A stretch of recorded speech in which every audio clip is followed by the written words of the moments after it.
Here's some of the stories trending this week at NASA. On September 25th Eastern Time, NASA astronaut Barry Wilmore and his Expedition 4142 crewmates, Alexander Samokuteyev and Elena Serova of the Russian Federal Space Agency, launched to the International Space Station aboard a Russian Soyuz spacecraft from the Baikonur Cosmodrome in Kazakhstan. They arrived 6 hours later and were welcomed by the crew on board the station, including NASA's Reid Wiseman. Expedition 4142 will spend about 5.5 months on the ISS. The day before the arrival of Expedition 4142, Wiseman and Alexander Gerst of the European Space Agency participated in a live question-and-answer session about life in space with former President Bill Clinton and NASA astronaut Katie Coleman in New York for the Clinton Global Initiative, a think tank to develop innovative solutions to benefit humanity. Former Secretary of State Hillary Clinton also was at the event.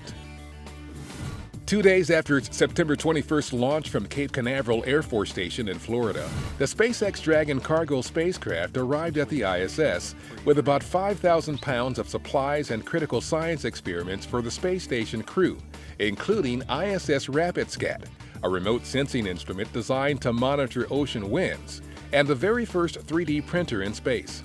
Dragon is scheduled to remain at the ISS for a month's worth of cargo transfers. This is SpaceX's fourth flight to the station under NASA's Commercial Resupply Services contract. The MAVEN spacecraft has obtained its first observations of the extended atmosphere surrounding Mars.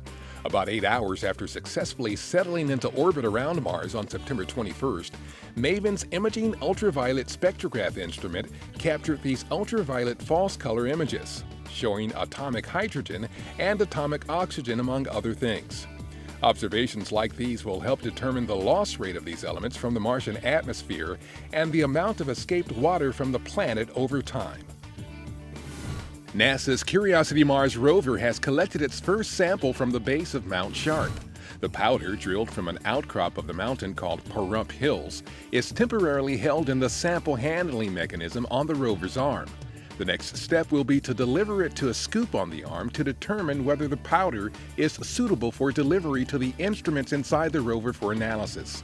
Mount Sharp offers a series of geological layers that represent different chapters in the environmental evolution of early Mars. NASA Administrator Charlie Bolden and aviation partners of the agency's North Texas Research Station facility, including the Federal Aviation Administration and American Airlines, recently hosted a media event in Fort Worth, Texas, where 2 new NASA technologies are being evaluated that could improve air travel across the country.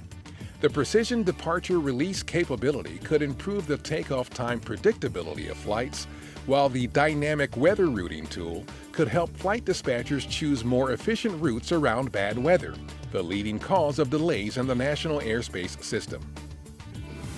During the 13th annual Samuel J. Heyman Service to America Medals ceremony, held September 22nd at the Andrew W. Mellon Auditorium in Washington, Administrator Bolden introduced NASA's Commercial Crew and Cargo Program Manager Alan Lindenmoyer as the recipient of the 2014 Management Excellence Medal for his work to enable NASA and the nation to continue space research in the post-space shuttle era and stimulate the commercial space industry while reducing taxpayer costs.